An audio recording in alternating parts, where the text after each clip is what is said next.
welcome to the program and thank you for joining us. Your reaction to this move, I mean, the water here is reportedly going to be treated, diluted.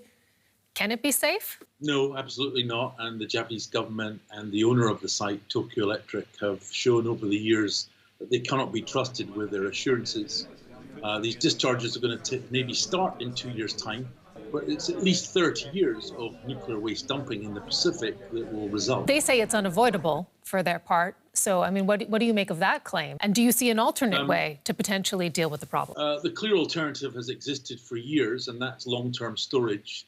We forced TEPCO to admit in 2019 that, in fact, land space on the site was available. In fact, the government's own committee that investigated this issue concluded last year that land would be available outside the Fukushima Daiichi nuclear plant.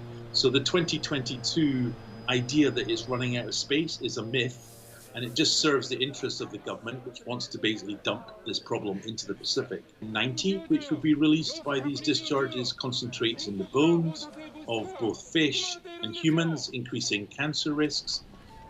So the communities in Korea, China that are opposed to this, as well as in Japan itself, know that this is an ongoing threat that must be stopped.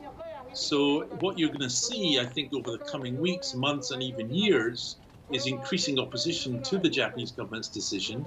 And I remain optimistic, actually, that we can stop this. What does it mean for humans?